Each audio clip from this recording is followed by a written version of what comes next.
Halo guys, sekarang saya mau unboxing ESG Castle Creation Mamba XLX2 yang baru diluncurkan 2020 kemarin. ESG SLX2 ini adalah pengganti SLX yang sudah cukup lama keluar. Ini adalah ESG untuk 1/5, dan dibanding SLX yang kemarin, sekarang dia out of box sudah waterproof. Oke, kita lihat dulu dari kemasan luarnya. Dia masih di wrapping plastik ini. Oke, jadi ini SLX2 ini untuk 1/5, mobil 1/5 yang beratnya sampai 42 pound. 42 pound itu mungkin sekitar 20 kilo berat totalnya. Ini paket ESC only, jadi tidak termasuk motor brushless-nya. Dia sudah support untuk brushless sensor maupun unsensored. Kita lihat di sini dimensinya, dia cukup besar ya. Panjangnya 101 mm 10 cm, lebarnya 63 mm atau sekitar 6,3 cm, tingginya 2,3 cm, tinggi keseluruhan, tebalnya maksudnya ini 2,3, dan tinggi keseluruhan 5,5 cm. Nah, di sini kekurangannya cuma satu, dia yang waterproof, cuman ESG-nya, motor fan-nya, ESG fan-nya ini belum waterproof. Jadi kalau mau main untuk di waterproof, lebih baik tidak pakai kipasnya, fan-nya nggak usah. Dia support baterai sampai 8S dengan berat ESG-nya sendiri adalah 371 gram, jadi cukup berat ya. Konektor yang disarankan untuk motor adalah 8 mm, dan untuk baterainya 6,5 mm ke atas. Oke, langsung saya buka aja.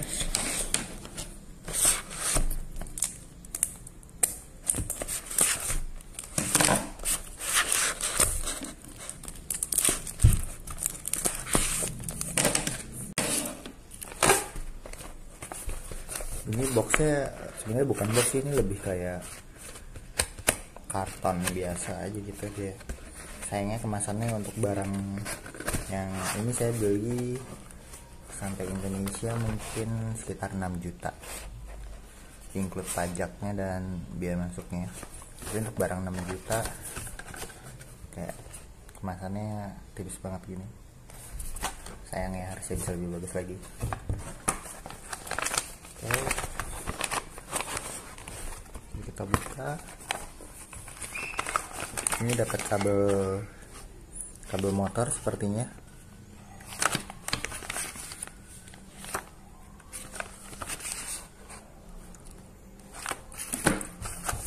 Ini ada press release-nya, karena di internet banyak kejadian dari youtuber di Amerika yang kasih info kalau SLX2 ini banyak yang kebakar.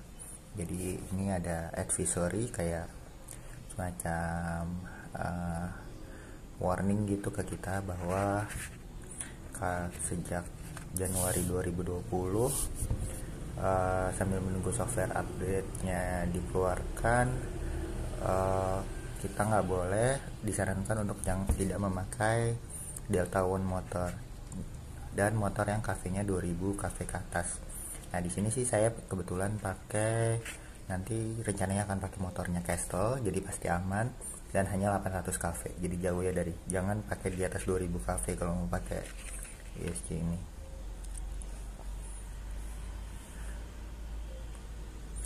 Udah gitu disarankan untuk tidak memakai fitur sensor only. Nah, untuk ESC ini dia sudah punya Smart Sense namanya. Jadi sebenarnya untuk awalnya dia pakai sensor, tapi nanti setelah high speed dia jadi sensorless untuk dapetin power dan torsi yang lebih tinggi. Jadi disarankan sih jangan pakai sensor only katanya. Karena ada beberapa kejadian pas high speed ngegas full dia kebakar. Karena ESC ini sebenarnya bisa kelebihan bisa kekurangan, dia nggak ada limitnya. Jadi berapa walaupun dia bilang 160 ampere, tapi kenyataannya kalau baterainya bisa nge-push sampai 250 ampere, ESC ini bisa narik 250 ampere. Jadi kalau motornya sensor, kayaknya itu yang bikin dia kebakar. Ya berhubung saya nggak mau pakai sensornya, jadi mestinya aman ya. Oke, kita lanjut lihat dalamnya. Setelah yang kabelnya tadi diangkat, isinya seperti ini.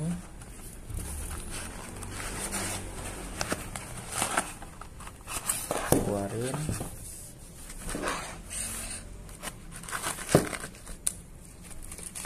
Ini busa biasa aja.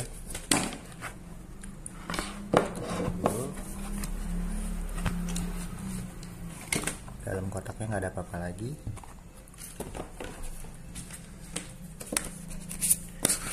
Ini dapat manual quick start guide.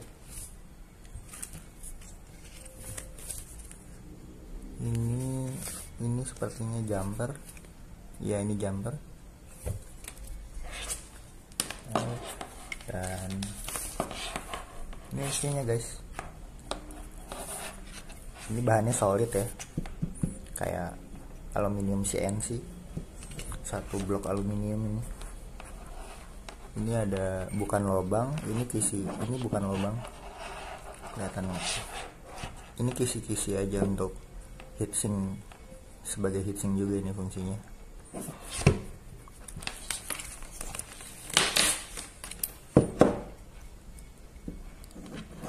Ini bagian bawahnya, coba bisa.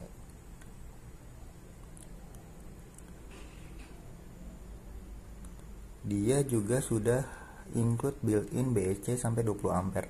Jadi kalau pakai servo yang kapasitas besar, nggak usah pakai eksternal BEC lagi, dia udah sampai 20 ampere BEC nya.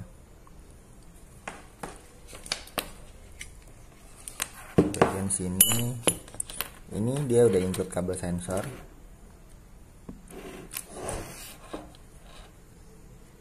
Ini sudah include kabel sensor. Kalau nanti tidak mau pakai sensor, tinggal dicabut aja. Switch on off. Ini powernya belum dikasih konektor sama dia, jadi kita harus solder sendiri. Dan ada dua kabel. Kabel dua ini, yang satu adalah kabel untuk ke receiver untuk kontrol ESC-nya seperti biasa. Yang satu ini bisa buat remote mode. Jadi misalnya kita mau bikin mode 1 drag brake-nya 50%, mode 2 drag brake-nya 75% gitu. Nah, itu bisa di switch dari kalau kayak di Sanwa, saya pakai Sanwa itu di aux. Jadi bisa pakai aux yang 2 posisi atau 3 posisi. Ini bisa buat cas. Nah, di sini ada tandanya untuk yang aux. Ini konektor untuk motornya, untuk dinamo gede banget ya guys, 8 mili. Karena dia bisa nyalurin sampai, bahkan saya pernah lihat YouTuber di Amerika ada yang sampai 250 ampere. Jadi pastiin pakai kabelnya besar. Disarankan AWG 10 yang silikon asli ya. Jangan pakai kabel yang jelek-jelek, karena kalau dia powernya nggak lancar, dia ada power bisa berbalik ke ESC-nya, dan itu yang bikin ESC-nya jebol. Jadi kabel juga pastiin pakai kabel-kabel yang bagus. Ini untuk kabel baterainya dia bahkan pakai 8 AWG. Baca, ini 8 AWG. Dia emang disarankan pakai kabel-kabel yang gede. Oke, sekian unboxing untuk ESC Kestrel Creation Mamba SLX 2. Buat yang mau sharing atau mau tanya-tanya, bisa silahkan share di komen, dan jangan lupa bantuin subscribe guys. Thank you.